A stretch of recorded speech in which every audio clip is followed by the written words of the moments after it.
First of all, I must say that it is such a pleasure and a privilege to visit Calcutta, the intellectual capital of the country.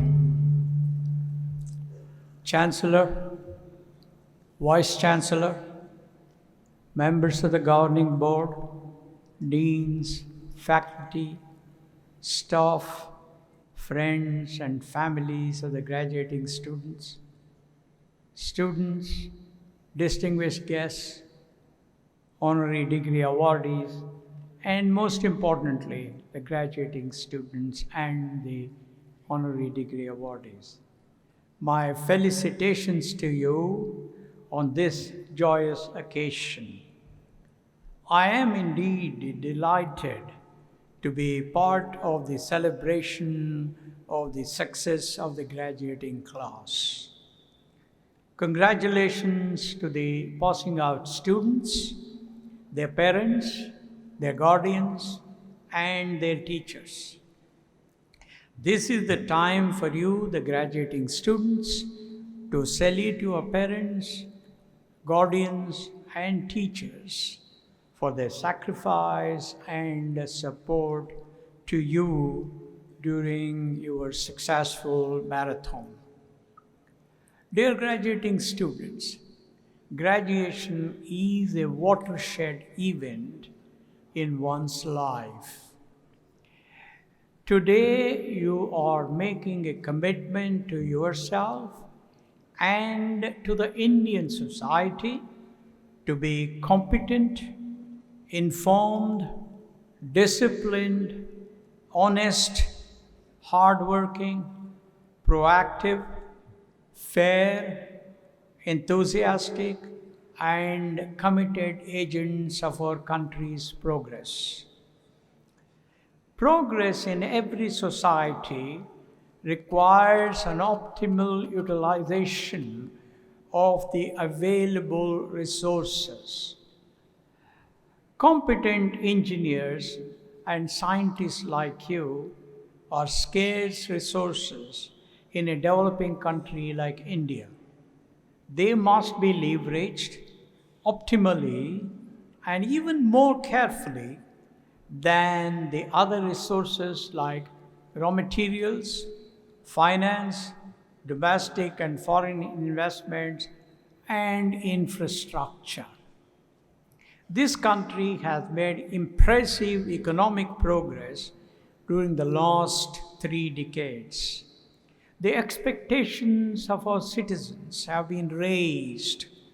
Why a nation fails to meet the expectations of its citizens' economic growth is not due to the paucity of talent or of other resources.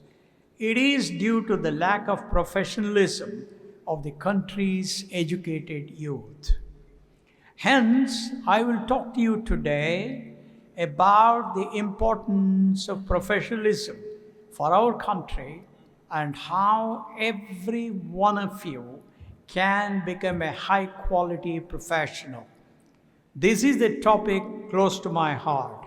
The contents of this speech are very similar to the ones I have given a couple of times in the past on similar occasions. After all, the occasion is similar. Therefore, my message too is similar. Who is a professional? A professional is one who is dedicated to his or her profession and lives by its rules and ethics. The profession can be engineering, science, medicine, music, law, or a game like cricket. Such a professional is value-based, competent, and focused on service to the society. Today, I will dwell on the qualities that help create this mindset. Whenever I use the word he, I mean both male and female professionals. A professional owes allegiance primarily to his profession and not to any person. Accordingly, He does not let personal relations interfere with his professional dealings. He is fair and is unbiased. He starts every transaction on a zero base and does not carry any bias from prior transactions to the current transaction. He makes objective decisions based on the analysis of the available data. He believes and operates according to the principle, in God I trust, everybody else must bring data to the table. Thus, everyone in the organization, no matter how high or low he or she is in the institutional hierarchy, has an equal opportunity to convince him on any issue. Consequently, everyone is confident, happy, and enthusiastic in dealing with him. He has high aspirations since he believes that this is the first step in achieving a noble goal. He believes in the adage, a plausible impossibility is better than a convincing possibility. The world is his stage. His most powerful resources are his intellect, his knowledge, his mindset, his value system, and his time. A value system is the protocol for a professional's actions to enhance the trust, confidence, energy, and enthusiasm of every other member of that community in that professional. Integrity, trustworthiness, honesty, discipline, hard work, courage, conviction, fairness, transparency, open-mindedness, respect for pluralism, accountability, courtesy, putting the interests of the institution above one's personal interest, and personal sacrifice for the larger causes are the attributes of any value system that a professional should practice. A professional's desirable value system results in a decent and harmonious behavior. A professional drives hard to be open-minded since he knows that the most dangerous thing in the world is a closed mind. He constantly acquires new knowledge and keeps his intellect sharp while practicing his profession. His attitude towards learning is summed up by late Albert Einstein, who said, intellectual growth should commence at birth and cease only at death. A big impediment to a country's economic progress is the lack of focus on individual and institutional productivity. The only way poverty can be removed in any country is if the citizens improve their productivity by working hard and smart, and if they are disciplined.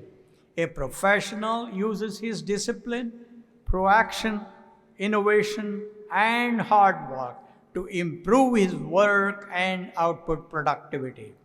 While a professional excels as an individual, he also works in full synergy with his team.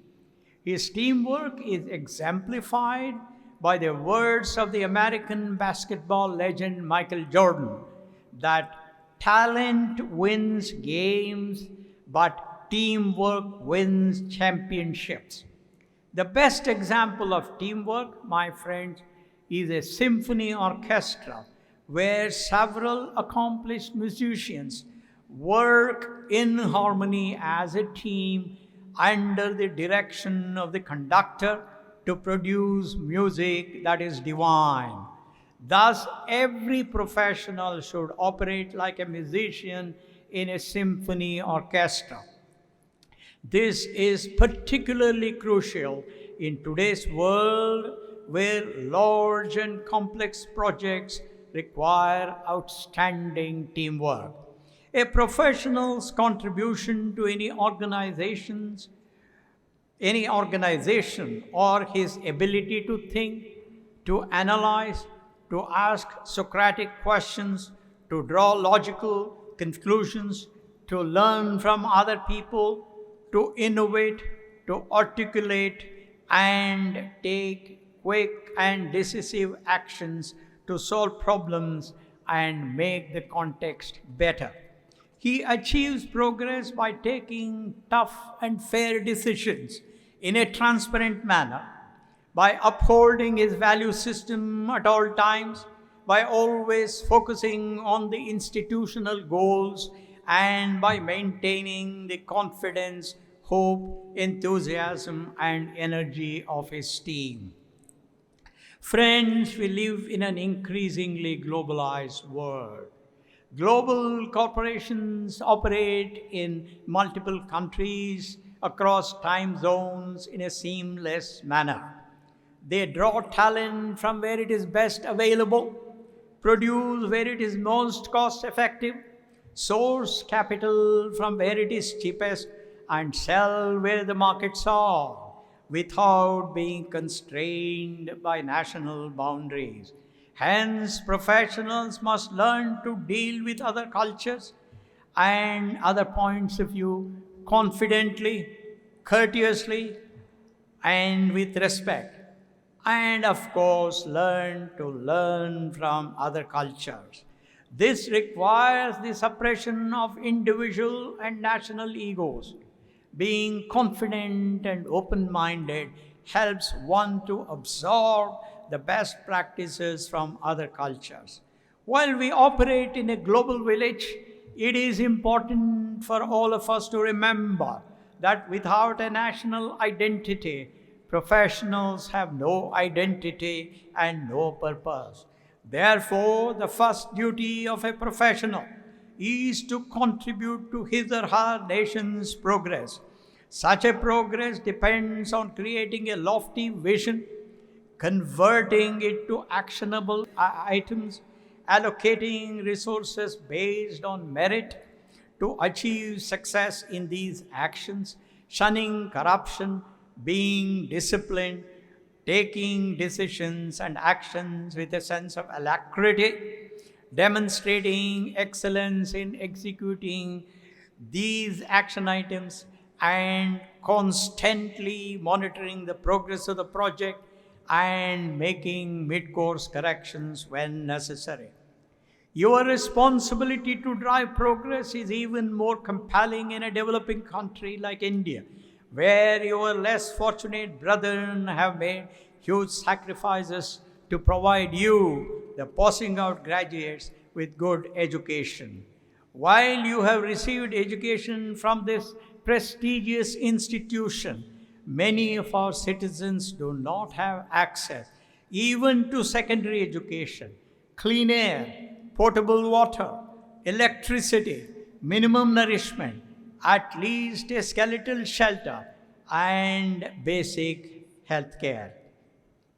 Remember that a civilized society is one where each generation makes the required sacrifices to better the life of the next generation. By practicing universal values of pluralism, honesty, discipline, hard work, transparency, accountability, commitment, decency, and fairness, you will ensure that the future generations will have a larger number of high-quality professionals like you, coming from the rich and the poor, the urban and the rural, the powerful and the weak, and from all religions, castes, languages, regions, and all classes. I want you to remember that India, despite her laudable economic progress of the last 3 decades, has unresolved problems in poverty, population, potable water, clean air, and land availability for housing and agriculture, as well as in education, in nutrition, and in healthcare. Ever since the excesses of forced sterilization during the emergency of the mid-70s, our country has not put population control on the front burner. India's per capita land availability is just 7% of the United States. It is just 5% of Brazil, and it is one-third that of China among the countries with large land masses. An article in the Technology Review from MIT has said that acute water shortage has already become India's problem. India has only 4% of world's fresh water, but has 16% of world's population. Newspapers tell me that 1.6 million people die in India every year due to various causes resulting from air pollution. India has the largest number of undernourished children in the world. The 3 Indian cities rank amongst the 10 most polluted cities in the world. The most urgent need, therefore, my friends, is to reduce our population growth rate. While certain parts of India have been making decent progress in reducing their population growth rate, certain other parts have not paid sufficient attention to this important issue. The population issue has the potential to wreak havoc on our country in the next 20 to 25 years.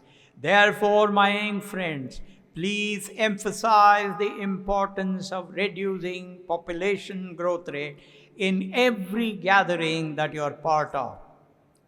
This brings me to yet another important set of values that all of our citizens, including professionals like you, must strive hard to achieve.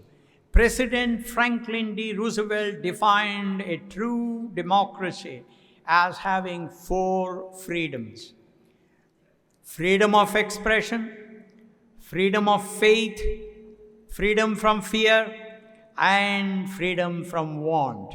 A democracy works best in an environment of pluralism, where every citizen has the freedom to practice one's own beliefs and faith without imposing it on others and without hampering the progress of others. Where one has the freedom to express one's opinion responsibly, objectively, courteously, and fearlessly, and where one has the freedom to seek a better quality of life. This translates to your responsibility to create a just society as defined by the 20th century American philosopher John Rawls. Such a society embraces 2 fundamental principles. The first is to provide the strongest set of civil liberties and personal rights to every one of its citizens without exception. The second is its ability to tolerate new economic inequalities only if such inequalities ameliorated the situation of the poor citizens. A good example of the latter principle is providing incentives for government doctors to go to rural India to serve others. Democracy in India will prosper only if we create a mindset that highlights the commonality of our beliefs rather than our differences. Making India the best country in the world requires the best from every one of you, my young friend. English language has the largest collection of knowledge, books, journals, magazines, blogs, and articles on science, technology, medicine, law, management, economics, and all other professional subjects. Therefore, please focus on English and continue to improve the quality of your English every day and benefit from this most useful and powerful language in the world. Choose a dream worthy of yourselves. Go after it confidently. Let me borrow the words of Eleanor Roosevelt to exhort you not to follow where the path may lead, but to go instead where there is no path and leave a trail. Lead a life of courage, adventure, joy, purpose, compassion, honesty, open-mindedness, respect for the opinion of other people, tolerance, sacrifice, and fulfillment. Lead a life that your alma mater will be proud of. Donate at least a small part of your savings to this hallowed institution so that it can educate even more youngsters like you in the future than it does today. But most importantly, be a professional in your mindset and in your actions. Finally, let me talk to you about my dream for India. I want an India where the poorest child in the remotest corner of the country has access to decent education, healthcare, nutrition, shelter, and opportunity for bettering its life and the life of its progenies. For this to happen, my young friends, you must have high aspirations. You must enhance your competence constantly. You will have to practice enduring values. You will have to work hard. You must be disciplined. You must put the interest of our country ahead of your personal and family interests.